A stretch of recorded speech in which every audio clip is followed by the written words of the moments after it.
Hai dulur-dulur Sidoarjo, apa kabarnya nih? Selamat datang di podcast kita yang pertama, Millennial Speak Up episode yang pertama bersama aku Marina Berlian di sidoarjobisa.id.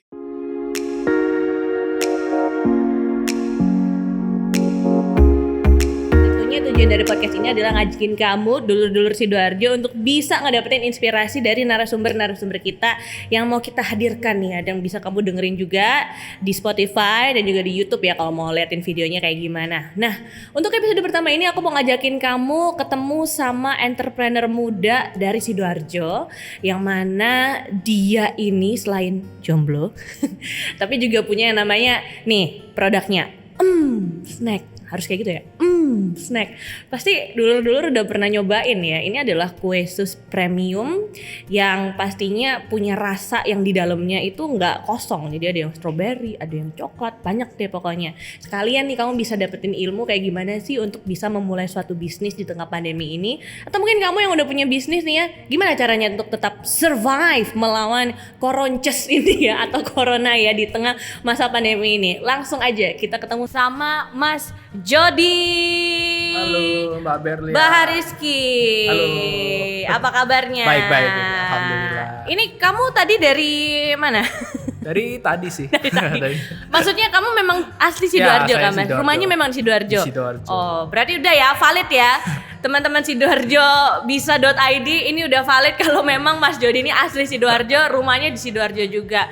Karena memang di episode yang pertama ini kita mau ngajakin teman-teman semua, dulur-dulur juga ya untuk belajar lebih detail lagi, lebih dalam lagi untuk bertahan nih bisnisnya di masa pandemi kayak gini. Siap. Mas Jody, boleh dulu dong dikenalin ke dulur-dulur yang lagi nonton dan lagi dengerin podcast kita di episode yang pertama ini, yang perdana ini. Siapakah nama panjangmu? Oke. Dan bisnismu apa nih yang sudah ada di sini nih ya? Nanti kita coba ya. Oke. Halo teman-teman semuanya. Halo Mbak Berlian. Terima kasih. Nama saya Jody Bahariski. Saya founder dari Snack Indonesia. Nah, Snack itu produknya sus kering dan dia punya 7 varian rasa. Nah, kebetulan produk ini tuh yang asli Sidoarjo, tapi nggak banyak orang tahu sih asli Sidoarjo. Tapi ceritanya gimana nanti mungkin Mbak Berlian bakal tanya-tanya sih. Saya akan menjawab gitu ya, Mbak. Bertanya-tanya dan menjawab ya. Tapi Mas Jody ini udah lama kah snack ini dipasarkan? Aku sambil makan boleh ya?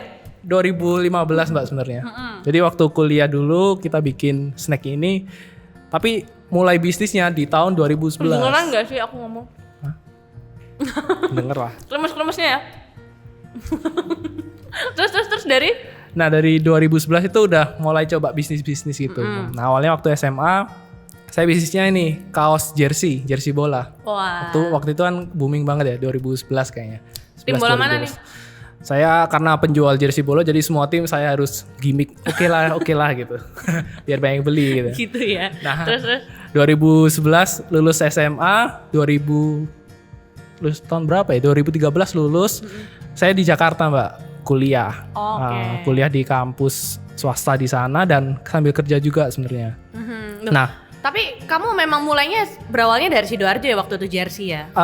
Jersey aku di Malang karena sekolah aku kan di Malang. Okay. Sekolah SMA di Malang, terus ke Jakarta kerja sama kuliah juga, lanjutin kuliah. Nah, di Jakarta itu titik baliknya ketika kenapa sih harus bisnis gitu? Karena balik lagi kebutuhan di sana juga gede, terus saya juga gak mungkin selamanya harus di Jakarta terus. Oke. Nah, akhirnya bikin bisnis sambil belajar di kerjaan, sambil kuliah juga. Akhirnya kebetulan pas lulus, kerjaan resign, bisnisnya udah jalan 2 tahun waktu itu.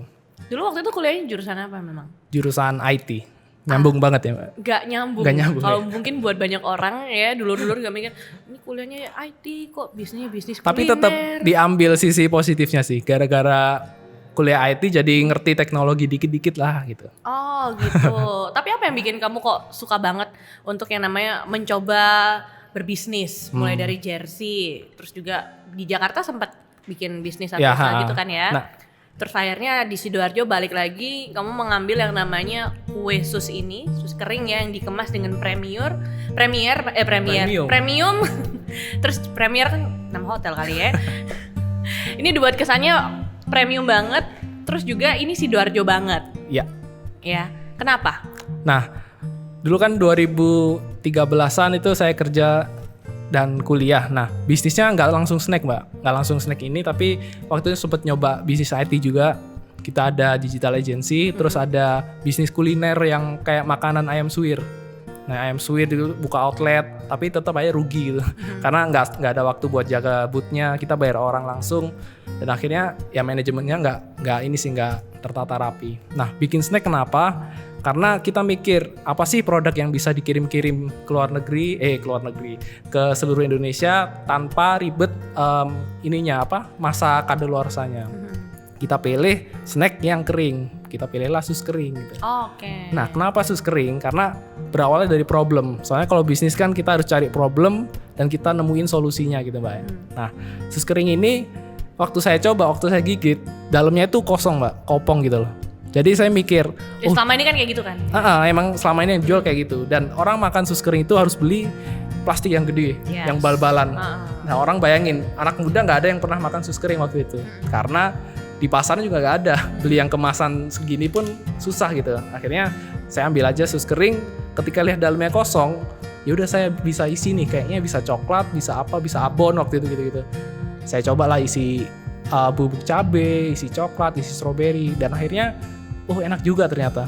Satu sus kering ini bisa divariasikan ke beberapa varian rasa. Sampai sehari ini kita punya 7 varian rasa ini, Mbak. Ada rasa apa aja? Ada coklat, green tea, strawberry, banana, choco mix, spicy, dan beberapa rasa lainnya. Ini luar biasa sih, karena kalau misalnya kita dengar ya dulur-dulur Sidoarjo, berarti kan Mas Jody ini memulainya tuh nggak langsung satu dan berhasil. Ya. Mulai dari jersey, terus juga bisnis IT, bahkan yang ayam-ayam suwir, aku yakin banget kemarin-kemarin kan sempat booming ya. Ayam suwir, ayam yang dipukul-pukul itu kan ya. Semua ayam menjamur. Kemarin-kemarin juga bahkan mungkin sampai sekarang bisnis kopi-kopian. Banyak banget, dan Mas Jody sendiri sudah mengalami yang namanya sempat gagal. Sampai rugi, dan akhirnya fokus ke bisnis yang snack ini ya. Berarti memang kalau yang namanya berbisnis khusus buat anak muda, entrepreneur muda tuh harus cari dulu kegagalan tuh dicari dan dirasakan kayaknya ya. Baru dapat formulanya gini, harus kayak gitu memang ya. Kan katanya habiskan jatah gagalmu sebelum datang masa suksesmu gitu kan. Jadi selagi kita muda ya udah jangan sok-sokan sukses padahal kita belum pernah gagal gitu. Kecuali kita udah gagal banyak, ketika kita sukses rasanya itu lebih plong gitu loh, Mbak. Gitu. Soalnya kan mungkin gini nih, kalau anak muda itu kan kenapa sih takut gagal, karena udah ngeluarin modal sebanyak itu. Ya kan, udah ngeluarin modal sebanyak ini, udah mungkin coba untuk break kuliah, udah debat sama orang tua dan lain-lain, pasti takut dong untuk yang namanya gagal dan mulai bisnis. Pasti takut sih, ada sih, dan teman-teman kebanyakan kan ini di Sidoarjo ini kebetulan saya bikin satu gerakan atau komunitas namanya mariberkarya.id. Aku tahu tuh, aku sering denger tuh. Nah, di situ kita kayak ngumpulin teman-teman yang entrepreneur, yang pengen bisnis dan yang udah punya bisnis, khusus anak muda gitu. Usianya sekitar ya 20 ke atas lah, sampai 50 kita katakan muda, ketika dia bisa ngobrol dan nyambung gitu. Nah, di forum itu saya nemuin teman-teman kebanyakan emang kendalanya di modal kan, Kak. Teman-teman kalau pengen bisnis tuh modal gak ada gitu. Padahal modal tuh nggak harus duit gitu. Orang takut nanti modal gede terus kita rugi gimana gitu. Padahal zaman sekarang modal itu banyak, kayak kita ketemu teman atau ketemu Mbak Berlian, kita bisa, Mbak gimana, mau nggak foto produkku gitu. Itu satu bentuk kerjasama ya, nggak mesti kita keluar modal dulu.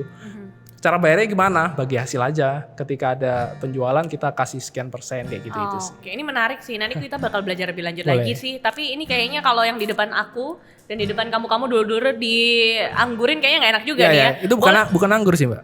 Maksudnya dianggurin, menganggurkannya tanpa kita makan dan kita cobain. Kayaknya dirimu udah sering makan ya. Tapi ini ada varian apa aja nih? Boleh dong dikenalin ke dulur-dulur Sidoarjo dong? Boleh. Ini di belakang kemasan kita ada coklat, ada choco mix. Ini yang coklat ya? Ya, ini ada strawberry, green tea, banana, cheese, dan spicy. Kebetulan yang best seller ini yang coklat ini, Mbak.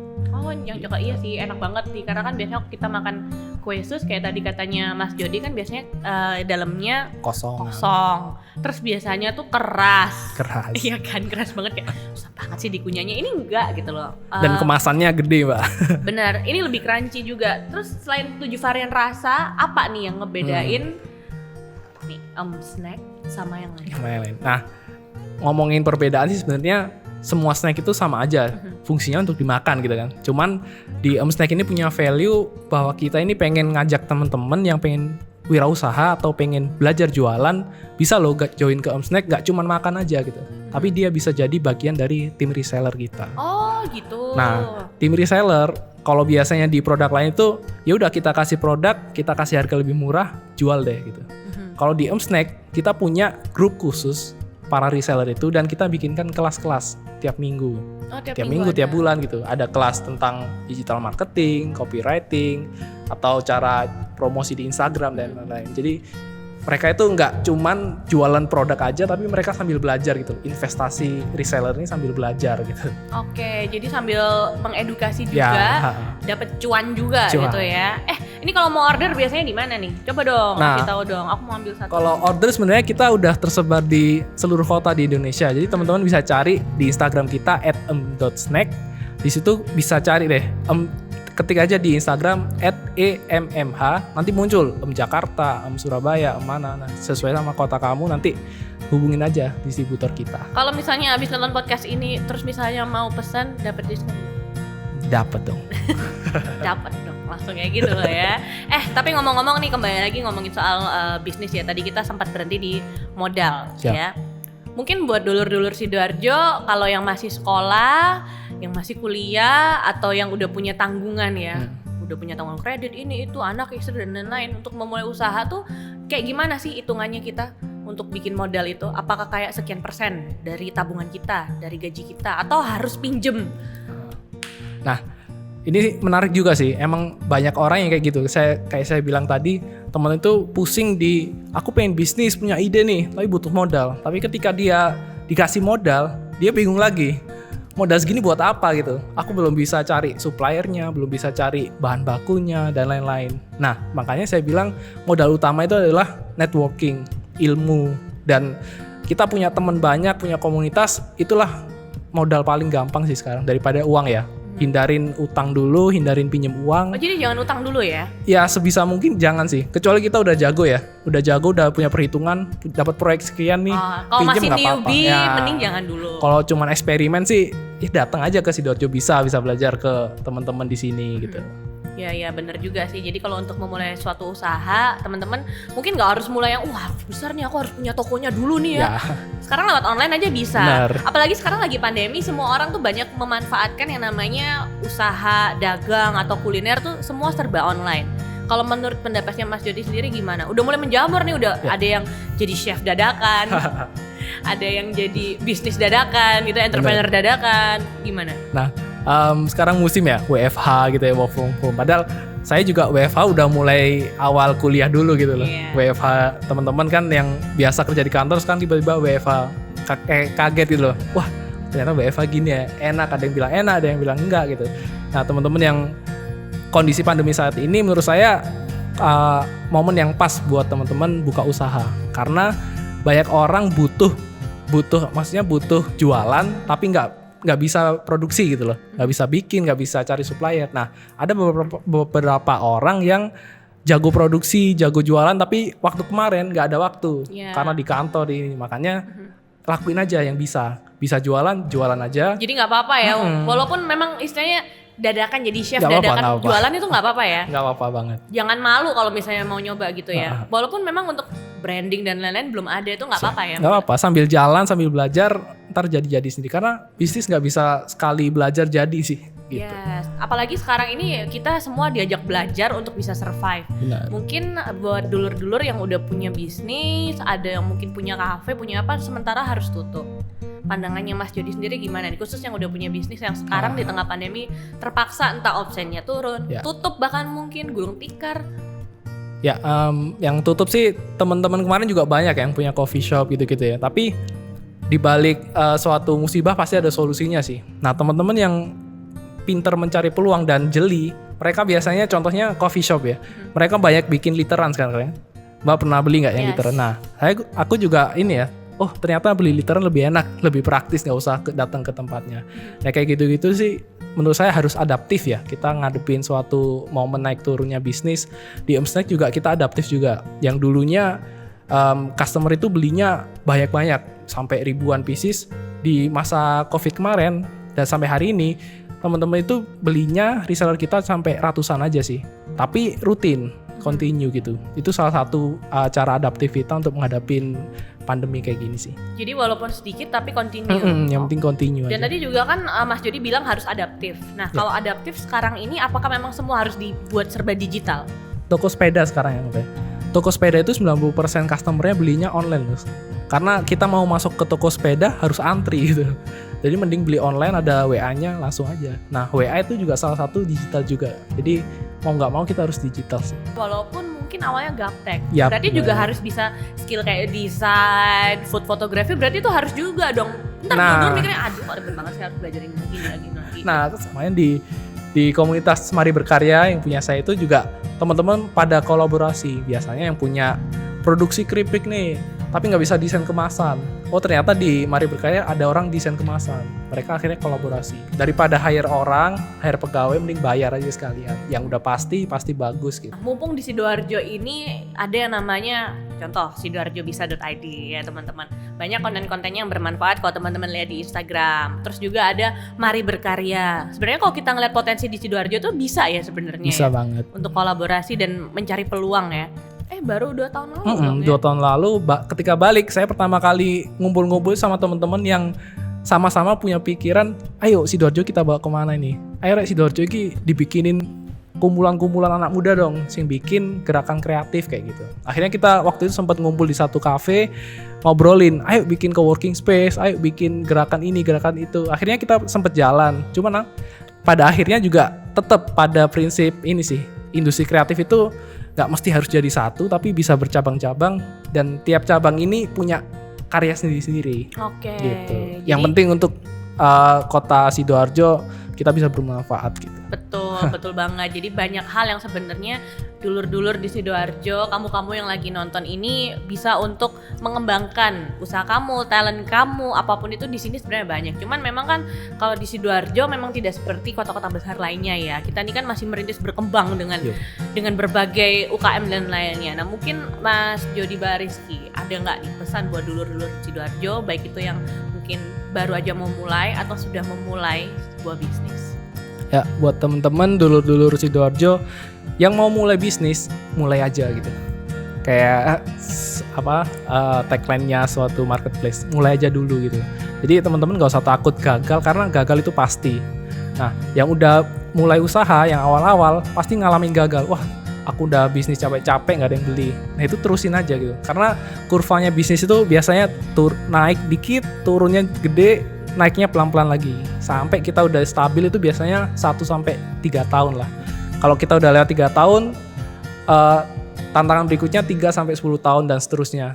Makin kita sustain di naik turunnya itu, kita bakal dikatakan sukses sih. Karena teman-teman pengusaha yang sukses itu gak cuma 1-2 tahun sih. Berpuluh-puluh tahun baru dia jadi gede gitu. Betul, jadi kalau untuk memulai sesuatu memang kita butuh yang namanya niat dulu nih, dan juga keberanian untuk takut gagal. Jadi jangan langsung angan-angannya, ini bakal jadi besar, boleh punya mimpi seperti itu. Tapi kita juga harus realistis ketika memulai sesuatu, kita harus paham, oke, aku berani ini untuk berbisnis, tapi aku nggak takut juga kalaupun nanti harus gagal, karena dengan kegagalan itu jadi bagian dari proses belajar. Benar. Gitu ya Mas Jody ya. Ya. Oke deh kalau gitu, Mas Jody Bariski selaku owner dari Snack Iya. Persnakan Duniawi.